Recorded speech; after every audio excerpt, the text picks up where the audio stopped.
Friends don't lie, and neither does this pizza. If you are hosting a Stranger Things watch party, or if you just want to eat your feelings while we find out the fate of Hawkins, you need the centerpiece. Hey everyone, welcome back. If we haven't met yet, I'm Megan Porta. My channel is all about approachable, family-friendly recipes made simple.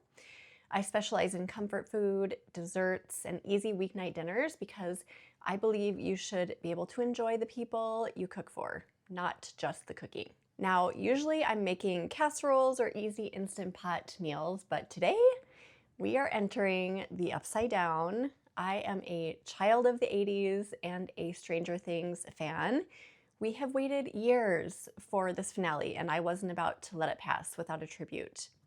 Today we are making a Demogorgon pizza. It looks terrifying, but here's the best part. It's actually easier and faster than you think. Stick around because I am going to walk you through exactly how to sculpt this monster, this cute little monster. Plus, I'm using my 15-minute homemade pizza dough recipe so you aren't stuck in the kitchen while everyone else is watching the intro.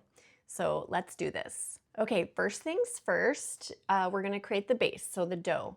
We do not have time for a 2-hour rise today. No yeast required. The mind flare is on its way and we need to be ready. We are going to use my 15-minute dough. If you've been following me for a while, you know I love shortcuts that don't sacrifice quality. I will link to my 15-minute dough here in the video and in the description. Alternatively, you can purchase frozen pizza dough pre-made at the grocery store. Let it thaw, easy peasy, and you're ready to go. Before we move on, I have to ask you a question. This is very important. I want you to answer in the comments right now, who is the character you're most worried about in the finale? I have a really bad feeling about Steve. I've been Team Steve since season 2. The hair, the Farrah Fawcett spray, the humor, the jokes, he's iconic. But usually the hero is the one in danger, right? So let me know your thoughts below. Okay, once your dough is ready, you're going to roll it out into a circle and place it on a 12-inch round pizza pan, just like this. The edges will hang over just a little bit, and that is totally fine. Here is the trick to getting that Demogorgon flower shape.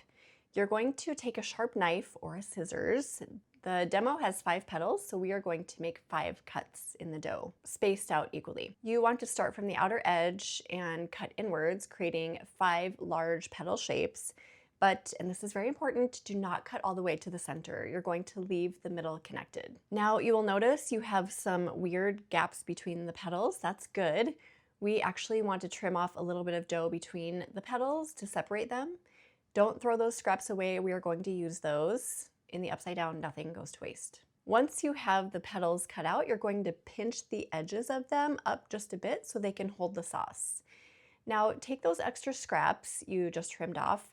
You're going to roll part of them into a snake-like shape and then turn it into a ring to place right in the center of the pizza. This is the mouth or the throat, I'm not sure.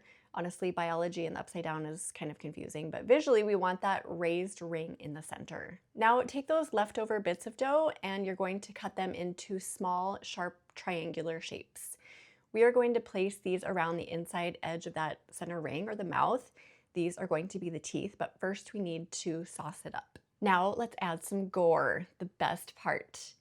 You want a nice, deep red marinara or pizza sauce. Do not go for a vodka sauce or a pesto today. We need red, bloody red. Spoon it generously over the 5 petals and fill that center mouth ring. You can actually be really messy with this. Usually I tell you to keep your crust clean, but today if it drips a little bit, it just adds to the horror vibe. Now you can add those pointy dough teeth to the mouth to make it nice and creepy. Next up is mozzarella. Sprinkle the shredded cheese over the sauce, but try to keep the very edges of the petals and the teeth visible. You want the definition of the dough to show through. The finishing touch is the texture. The Demogorgon has that weird ribbed, muscular look to its face.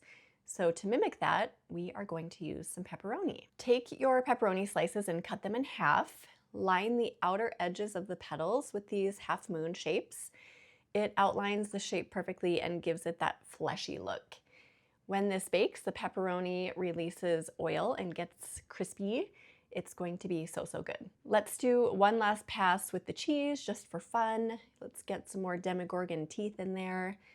Now we are going to pop this into a 400-degree oven for 12 to 15 minutes, just until the crust is golden and the cheese is bubbling like a portal to another dimension. While that bakes, if you want to go full 80s for your party, you could whip up some of my other Stranger Things themed snacks, such as my Eggo ice cream sandwiches or my upside down chocolate crinkle cookies, definitely while playing Kate Bush. I will link to those videos here. Okay, I think our little cutie is done baking, so let's get him out of the oven.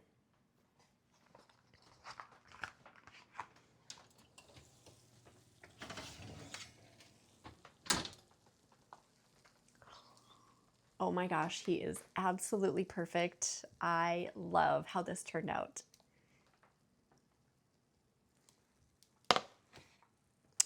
Now we will let it cool a little bit, and then we can literally just pull off the petals and eat them. It's built-in portion control. Thank you guys so much for watching. I hope you have an amazing time watching the finale. If you make this, please tag me. I want to see your creations. And if you love easy, family-friendly recipes that don't stress you out, hit that subscribe button and come back for more. I will see you in the next video.